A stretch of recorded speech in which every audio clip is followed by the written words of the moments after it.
In the middle of October is actually Election Day in New Jersey. It's a special election, kind of a strange election, but a special one. Let's see. We've got Cory Booker on the left there, mayor of Newark, New Jersey, the Democrat running for the U.S. Senate against former mayor of Bogota, New Jersey, Steve Lonigan, and Tea Party favorite. Now, a couple of months ago, it looked like Cory Booker had this thing totally locked up, but polls indicate that this race is tightening. And could anything happen tomorrow? Let's bring in the experts. All right, political analyst Steve Adubato and Basil Smikle. Nice to have you both here. Good to be here. Is anybody going to show up to vote tomorrow?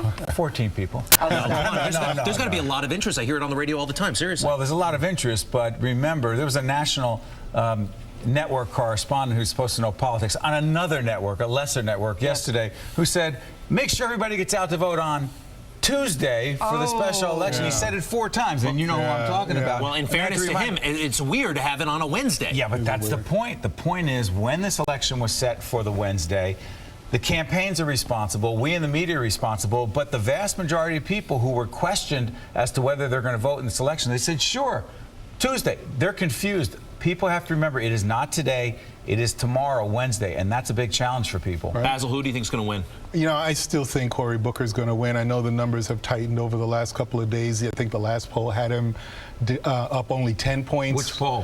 Who knows? It was Monmouth. Another one had him 20, another one had him 8.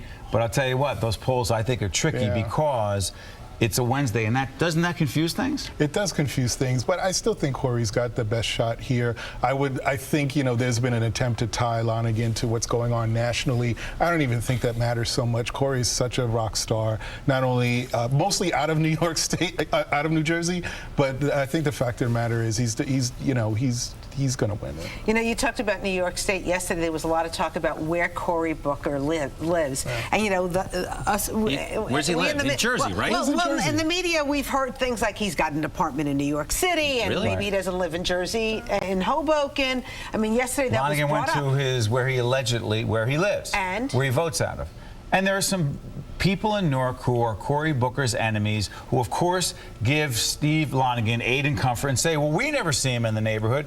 The reality is this: Cory Booker votes in that neighborhood. Cory Booker has a legal address. The problem is Cory Booker travels. The problem is Cory Booker is a national figure, and Lonigan's trying to make him a celebrity out of California. And he said a great quote: California doesn't need a 3rd senator. It's a good one-liner, but Cory Booker lives in Newark. Okay, but it is gaining traction. This whole, you mentioned rock star. Yeah. It's starting to, people they don't want a rock star in the Senate. Greg. They don't want a rock star, and you know, a lot of folks in Newark were really upset. Whether it's spilled milk over Sharp James still to this day, who knows? But there are a lot of people in Newark didn't really have it like the fact that he's this rock star and that he's been traveling so much. But at the end of the day, he brought a lot of attention to Newark, where people around the country maybe had overlooked it.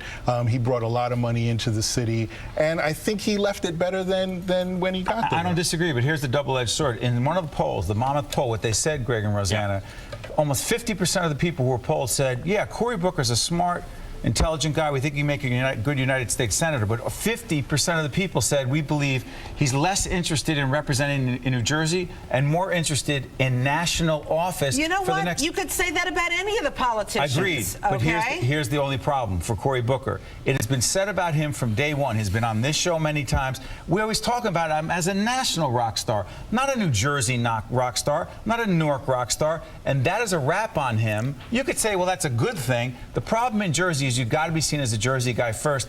That's always been Cory's problem. Well, I think after the election, think he wins. I want to be clear. And I think after the election is where we're really going to see a change in Cory. I think he puts his head down. Like, he could be the guy that's on every Sunday talk show. He will be. And I think he will be at some point, but I think he's got to put his head down and learn the ropes of that house. It'll be the Hillary Clinton playbook. When she got to the Senate, she wasn't a star. She kind of like hung back. That's right. And then whammo, she ran for president. Right. And she did her job. And everybody knew that she was taking this as a stepping stone, right? And I was in the office but she was paying attention to basics first. But to Greg's point, she did her job. She took care of constituent services. She did not go out public and have speeches about everything, opinions on everything, where people could say, obviously she's running for president. She took care of the business of being a United States Senator first. That would be great advice for Cory Booker. Well, Cory Booker's not there yet. We got to reemphasize there is momentum on the Lonigan side. Yes, there is. These polls have tightened. He says he has internal internal polls. Anything can happen in politics, and that would be a real stunner. Only the most motivated voters are going to come out, and I think you'll still have some Tea Party folks that are motivated to elect Lonergan, but I do think Corey has the most motivated voters in that state. And there's actually there's going to be some history made if he wins. He'll only be the 4th African-American elected senator in this country's history. And that's pretty amazing. But there will be history if Steve Lonergan pulls this off, because he started almost 30 points behind. Yeah. Let's say this about Steve Lonergan. Some people think his views are way out there, but I'll say this. He's never changed his views. He's never altered his views. And people, whether they like him or not, you know where he stands. Steve Adubato, Basil Smikle, always nice having you guys in here, giving your perspective on the election. If you live in New Jersey, polls open, we think it's 6 in the morning, and they close at 8 tomorrow night.